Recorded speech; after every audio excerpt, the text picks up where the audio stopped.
North Carolina channel is made possible by the financial contributions of viewers like you who support the UNC TV network. UNC TV and the North Carolina channel bring you the 2017 State of the State Address from the floor of the North Carolina House of Representatives. This is Governor Roy Cooper's first address before a joint session of the North Carolina General Assembly. The Governor of the State of North Carolina, the Honorable Roy Cooper. The Sergeant-at-Arms of the House and the Senate will escort the committee and His Excellency to the well of the House.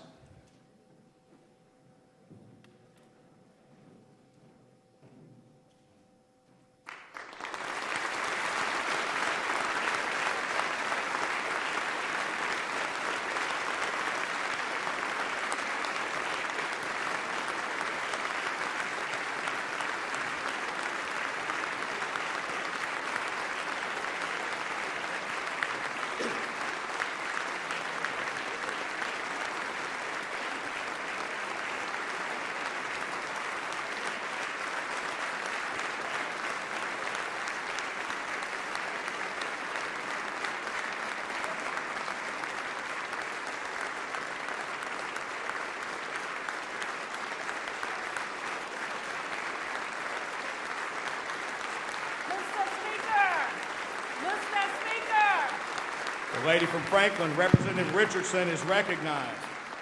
Mr. Speaker, it is my distinct honor and privilege to present His Excellency, the Governor of the State of North Carolina, the Honorable Roy Cooper.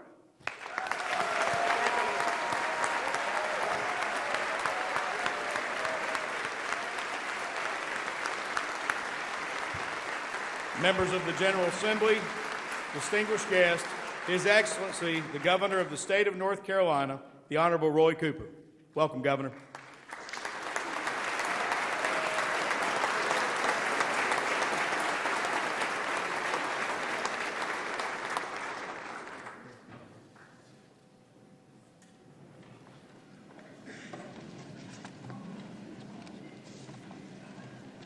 Everybody get settled.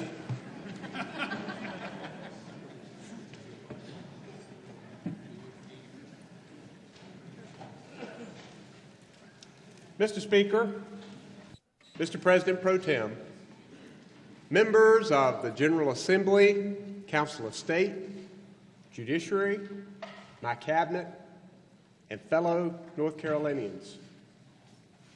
The North Carolina Constitution directs the governor to come to the legislature, and I quote, "Give to the General Assembly information of the affairs of the state and recommend to their considerations such measures as he shall deem expedient."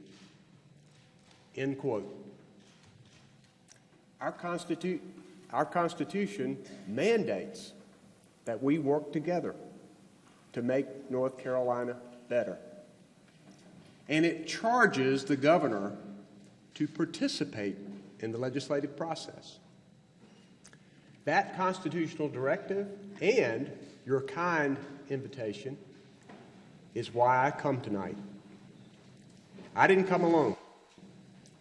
In the gallery are 4 strong women whom I thank for their never-ending love and support. First Lady Kristen Cooper and my daughters Hillary, Natalie, and Claire.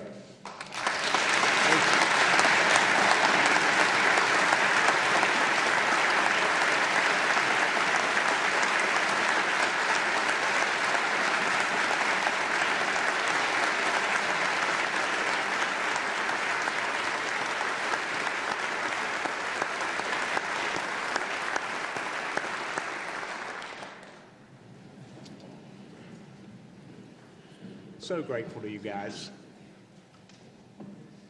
I want to begin by reporting to you that the state of our state is promising.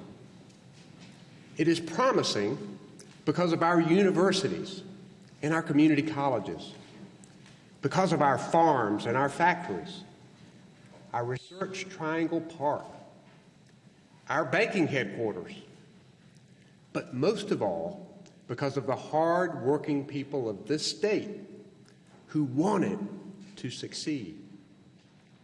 North Carolina is one of the fastest-growing states in America. By 2025, we will have 1 million more residents. Many of these people will come to North Carolina because we are a state of promise. People come because of the climate, the mountains and the coast, the schools and higher education. They come because of good jobs and opportunity. And people come to our state for the promise of a great life and good communities. And when they come here, they are welcomed. There's a warmth in the nodding of heads as we walk down the sidewalk, even in the big cities. There is a welcoming handshake at the ball field. There are the open arms of entire communities welcoming home veterans who served our country. Our people are welcoming.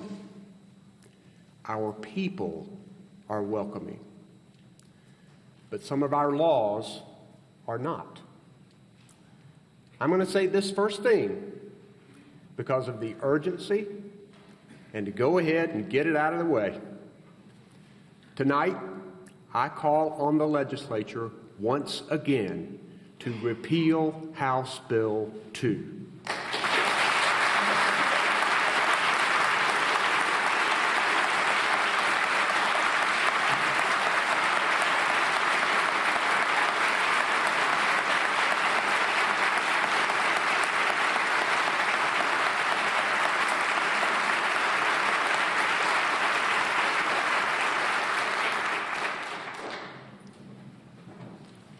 The law has damaged our state. The legislature must erase this law from our books. Pass a clean repeal of House Bill 2, and I will sign it the same day. Pass a compromise repeal that works to eliminate discrimination and brings back jobs in sports and entertainment, and I will sign it as long as it truly gets the job done. I also raised this issue at the beginning because HB 2 is the dark cloud hanging over our state of promise. It drains the energy from what should be our work for the people of this state. Citizens from Cherokee to Chocowinity are sick of it, and they are wondering when we're going to cut away this heavy anchor weighing us down. Let's do it this week. It's time to move on. Now, House Bill 2 might be a dark cloud, but even the darkest clouds blow over. And I believe we are a state of promise at our core. Being elected to serve the people of every county, every city, every legislative district, and every community in between helps me realize just how big and diverse our state really is. It also demands that we listen to the concerns of the people who hold us accountable, whether they voted for us or not. I bring their concerns to you, really boiled down this way. I want North Carolinians to be better educated, healthier, and have more money in their pockets. There are too many people who feel stuck in the middle, not wealthy by any measure, but doing just well enough that the social safety net isn't there for them. They feel left behind by a system that isn't listening to them and an economy that isn't rewarding them for their hard work. The budget I shared 2 weeks ago reflects the priorities of North Carolina's hardworking people. It contains no tax increases. It rejects the false either-or choice of either saving or investing.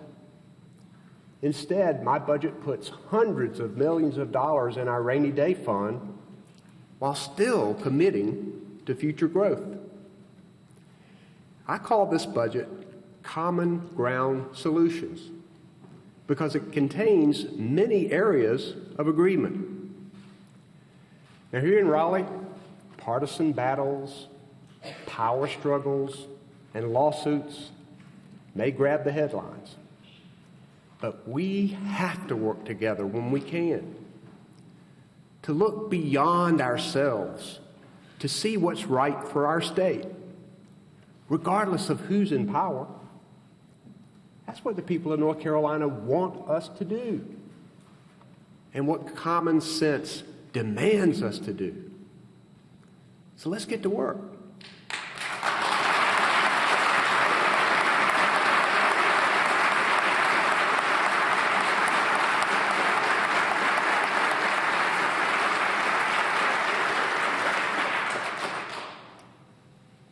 Job recruitment, raising teacher pay, fighting the opioid crisis, boosting our infrastructure, and recovering from natural disasters that have damaged our communities. These are areas where we already agree more than we disagree. These tasks don't come with a party label for a reason. They're priorities we all share. Let me first address making North Carolinians better educated. As I've traveled the width and breadth of North Carolina, it doesn't matter where I am or who I'm talking to. People want us to make education better. When I'm recruiting a business to come here to your legislative districts, the first thing they ask me is whether North Carolina has workers skilled enough to fill the jobs that they create. Improving education is an area where we can find common ground. We have to measure our progress and hold ourselves accountable. That's why I've laid out aggressive goals to make North Carolina a top 10 educated state by 2025.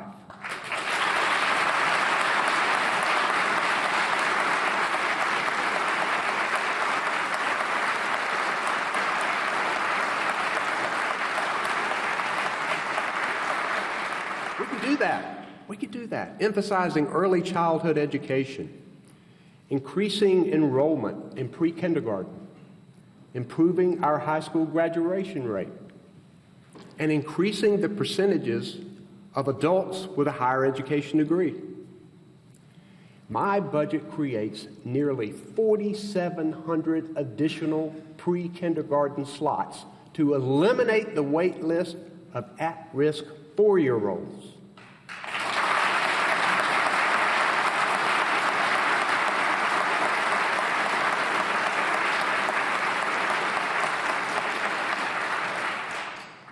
Getting more kids in pre-K means they'll arrive at school ready to learn. It's the foundation for a lifetime of success, showing economic and health benefits well beyond their pre-K years. And it allows both parents to stay in the workforce, and that's a necessity for many North Carolina families. Top CEOs in our state are promoting early childhood education because they know it makes a difference. Research proves that investing in quality early childhood education generates high returns. $1 of investment yields $7 in return, or even higher. To help families afford the cost of quality child care, I'm also proposing that we reinstate the Child Care and Dependent Tax Credit.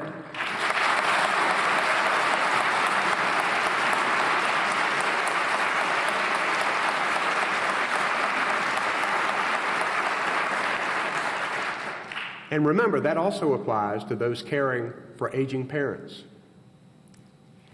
As our children move from early childhood to grade school, we entrust our teachers with their futures every single day.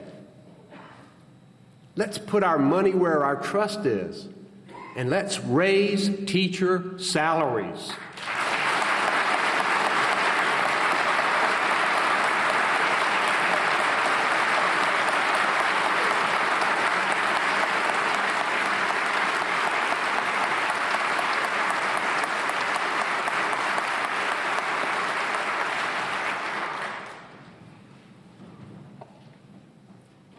plan gives an average 10% raise over the next 2 years.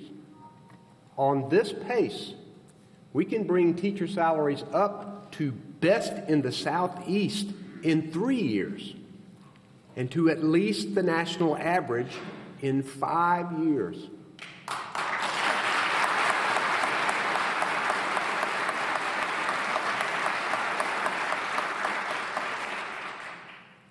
And my budget gives every single teacher a raise, valuing the experienced teachers as well as those new to the job. Wendell Tabb, with us here tonight, is a 30-year veteran teacher in Durham whose experience in the classroom is a benefit for his students and other teachers. Wendell is here representing thousands of veteran teachers who are making education better. Thanks for all you do, Wendell.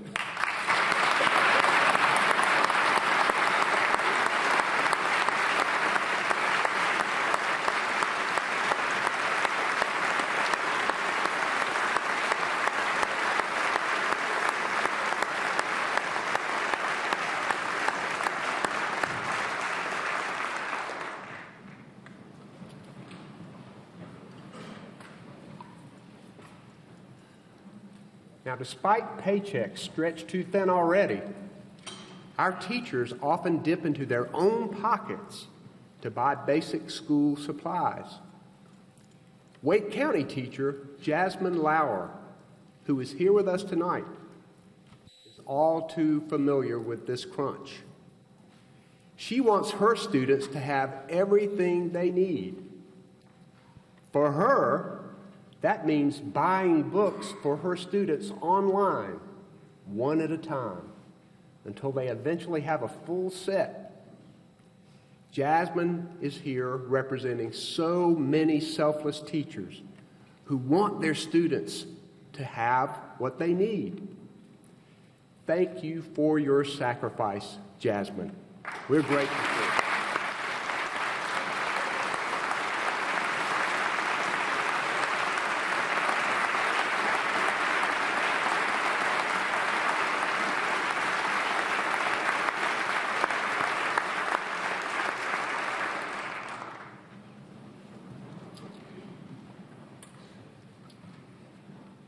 My budget proposes an annual $150 supply bonus to help teachers cover the cost of supplies.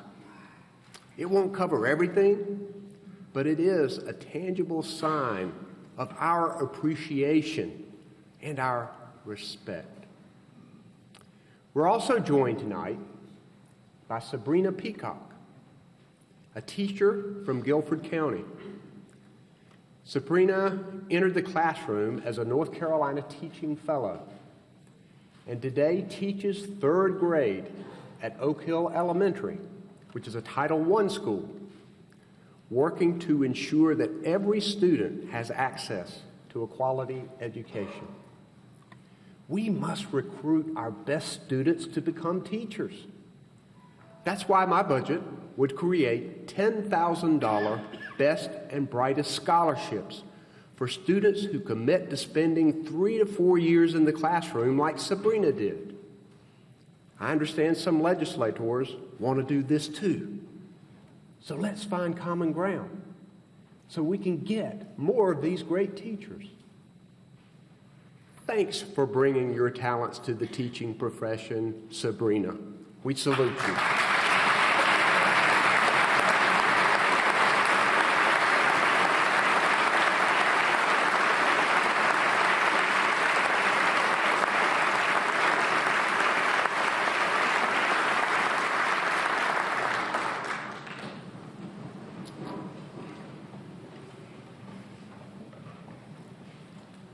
In my talks with business owners, I hear time and again that they have the job openings, but they can't find the workers with the skills necessary to fill them. We know the problem, and we have the answer. Educated workers with high-tech critical thinking skills earned at our high schools, community colleges, and our universities. To give people in the middle class more opportunities to afford higher education, let's pass a workforce program we call NC Grow, Getting Ready for Opportunities in the Workforce. It means free community college, a scholarship to cover last dollar tuition and fees for recent high school graduates to attend a North Carolina community college.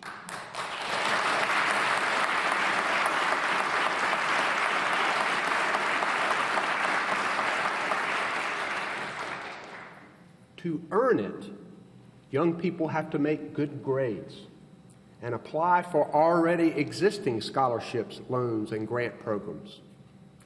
It's an idea Republican and Democratic governors alike have supported in other states. We can make it a bipartisan reality here in North Carolina. Yeah, there's a price tag on these investments in education. But now that the economy is rebounding, it's time to make smart, strategic investments in our people. We cannot sacrifice education at the altar of even more corporate tax cuts or giveaways that are mostly for the wealthiest.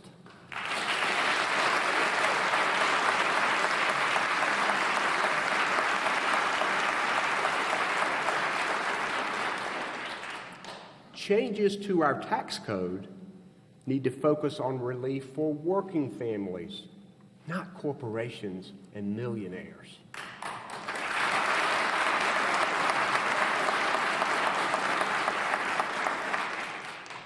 Next, let's work together to get more money in the pockets of North Carolina families by bringing and growing more good-paying jobs to our state and your legislative districts. One of the most important steps that the legislature can take is to fund our education budget. An educated workforce is a competitive workforce, and companies are in a global search for talent. Let's take advantage of our intellectual capital.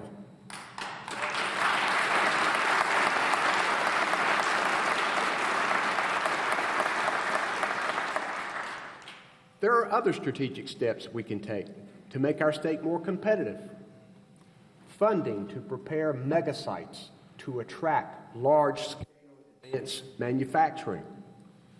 Workforce technical training that's more nimble and customized to what companies say they really need. Encouraging more people to get into high-paying trades like plumbing and electrical work, or even medical research and high-tech engineering. Incentives to bring the film industry back to North Carolina.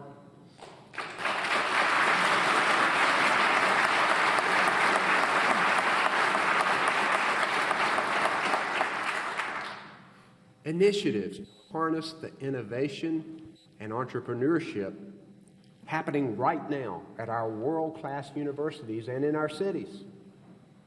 Encouraging renewable energy, which is already bringing good jobs to our state. Providing help for small business, and a focus on rural broadband access, which is a must for economic success in our rural communities. We cannot leave them behind.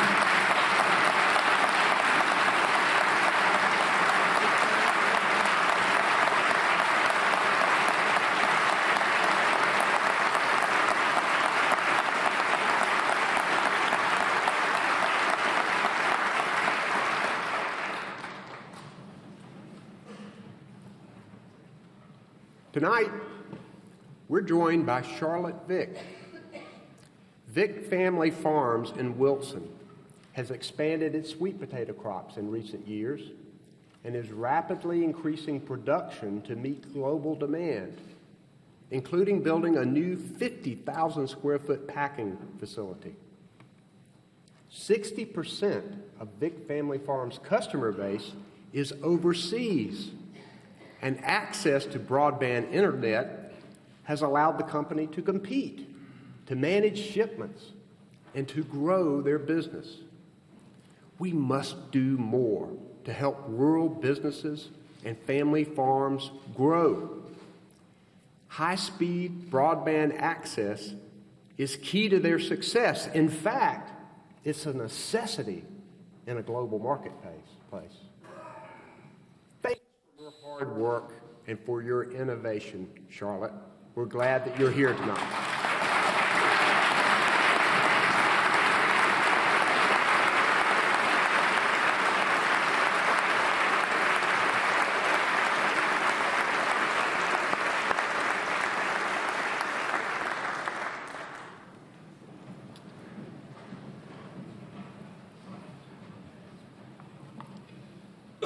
Finally, our economy is recovering, but our unemployment rate is still 5.3%, the same as last January, and that is still slightly above the national average.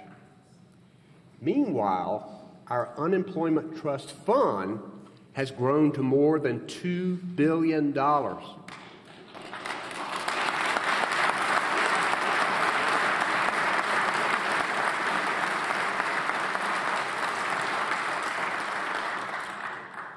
Now, that's good, but we must use this opportunity and these funds to help those who can't find work, while also taking a deeper look at those who are chronically unemployed.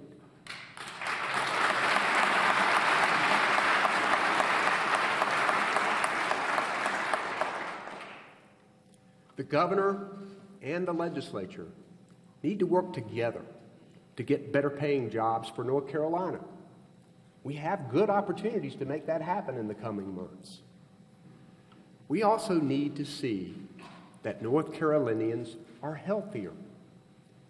While we've made progress in getting more people health insurance, we still have an alarming gap in coverage that we're all paying for with high-priced indigent care. Yet, there's a new health care landscape in our country filled with uncertainty. We have to sit down and have serious discussions about improving access to care for people who don't have it. Most of these are people who work hard but find it tough to afford to see a doctor. We also have rural hospitals that struggle to stay open and provide good health care across the state. If we work together, we can improve the health of thousands of North Carolinians.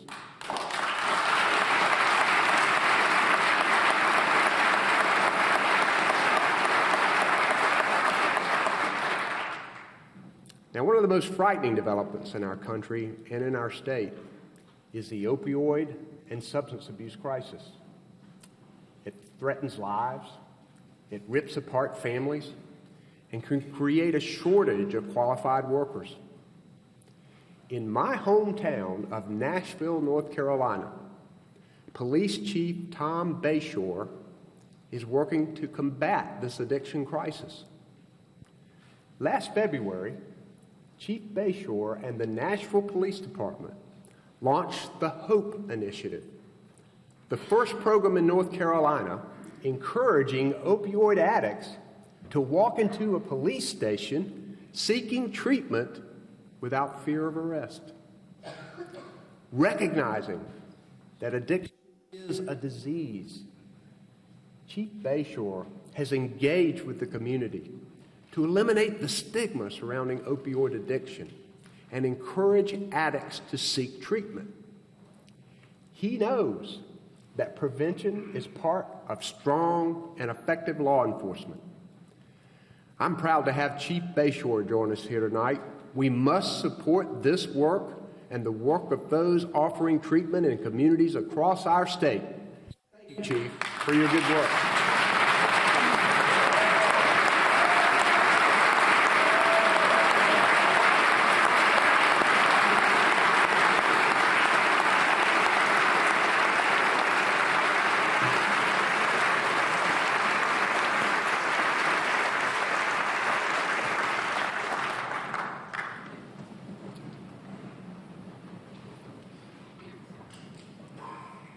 My budget directs mental health and law enforcement funding in a multi-pronged approach to combat the substance abuse crisis.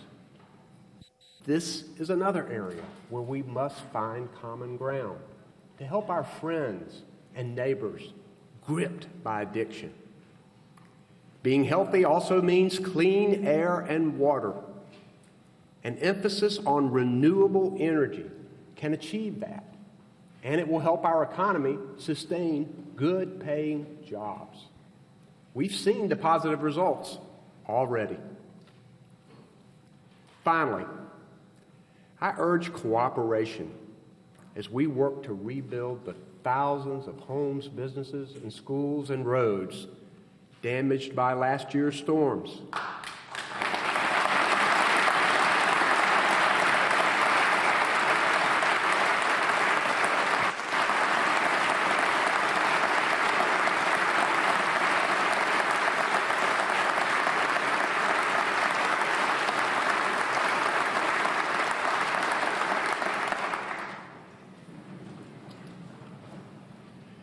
No solution is as easy or as quick as we want it to be. But I pledge to continue working with North Carolina's congressional delegation and you here in the General Assembly to help residents rebuild in those 50 hard-hit counties. We've made progress in a few key categories that I'm pleased to report to you tonight. In just the past couple of months, we've been able to repair and reopen more than 100 roads and help hundreds of families return home or find other places to live. But nearly 600 households are still in need of permanent housing. We will not forget these families.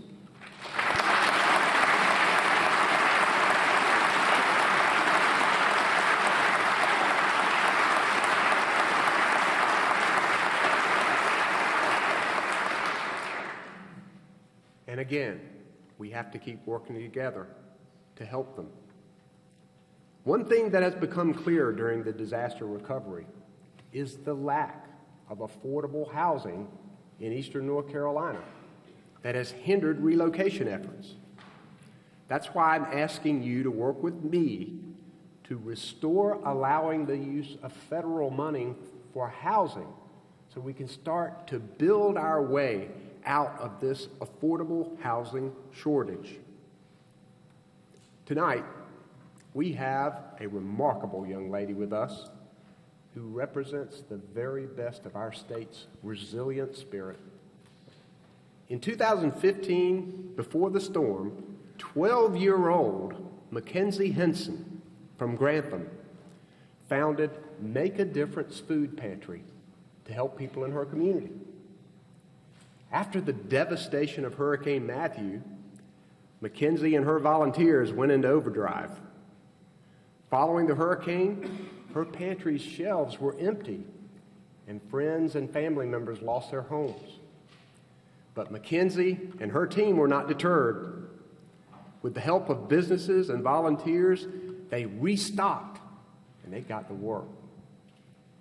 After Hurricane Matthew, Make a Difference Food Pantry was open for 42 straight days, serving 6,914 hot meals and distributing food and toiletry items to over 8,000 people in Wayne, Johnston, and Sampson counties. Mackenzie, thank you for being here tonight and for being an inspiration. By following your example, we will rebuild our communities and be a stronger state than ever. Great work, Mackenzie.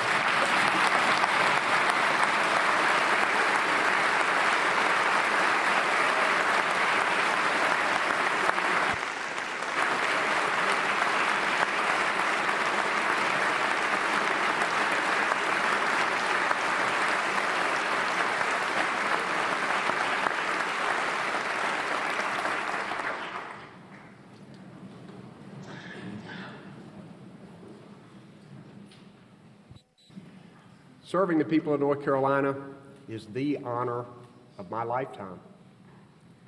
Standing in this well tonight, I'm reminded of my years in these seats, serving with Democratic and Republican governors who worked together to solve problems. You make the decision to sacrifice your privacy, time with family, and in some cases, your income to be here and to serve. And for that, I salute you. When we take the oath of office, we take on the weight of tremendous responsibility. A responsibility to uphold our Constitution in voting laws, in classrooms, in health care. To act in the best interest of the people who elected us. To leave North Carolina better than we found it. To do that, we must put politics aside and work together. And in order to maintain North Carolina as a state of promise, I'll make a few promises. I promise to listen, to engage, to build consensus, to compromise when possible. I promise to fight only when we can't come to agreement or when you leave me no choice. I promise to make sure state government employs people who look like the people it represents.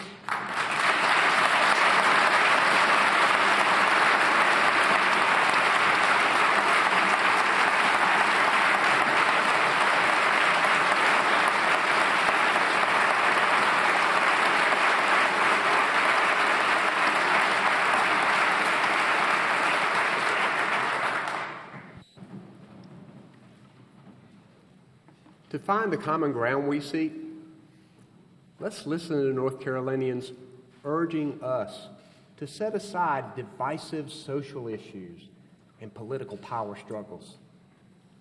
Instead, let's focus on teacher pay and jobs, the issue.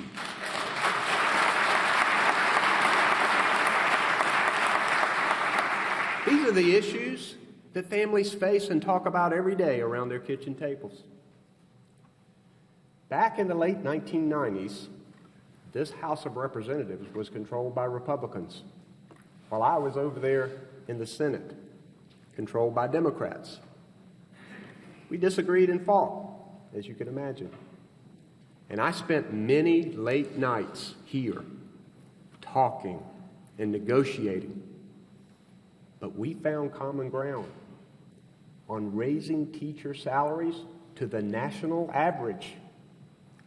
We found common ground on expanding Smart Start to all 100 counties.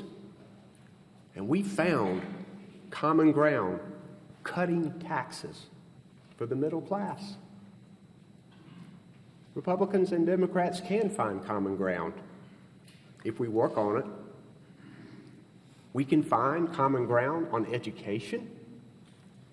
We can find common ground on health care and the opioid epidemic. We can find common ground on raising the juvenile age. We will find common ground on jobs, economic development, and further hurricane and wildlife recovery. We will find this agreement because too much is at stake if we don't. The people of North Carolina are watching us. Over the next few months, let's fulfill our promise and demonstrate to North Carolina and beyond that there is room for all of us on that common ground. God bless you, our country, and the great state of North Carolina. Thank you.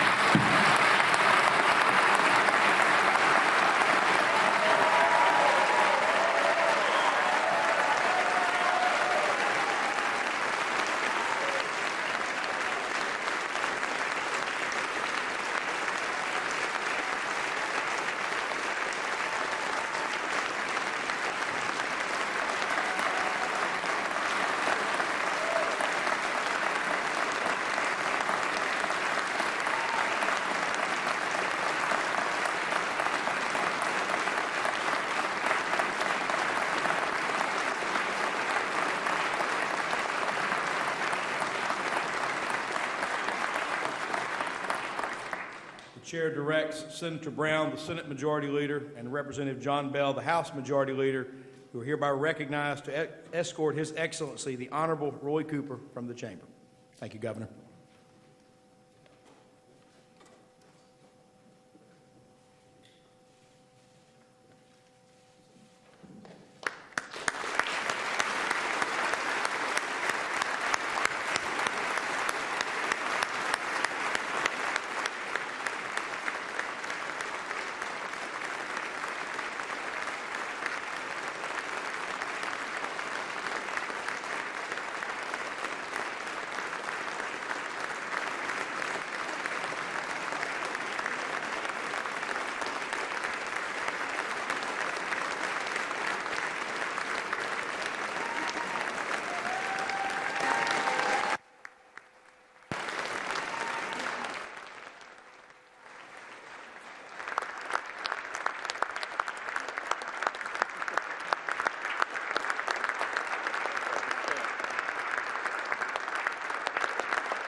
President Pro Tempore Berger is recognized for a motion.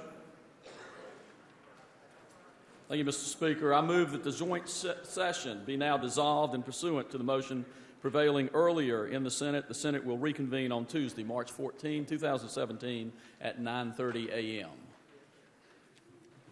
Senator Berger moves, seconded by Speaker Pro Tempore Stevens, that the joint session hereby be dissolved. Those in favor of the motion will say aye. Aye. Those opposed, no. The ayes appear to have it. The ayes do have it, and the joint session is dissolved. Pursuant to the motions heretofore made, the Senate and House of Representatives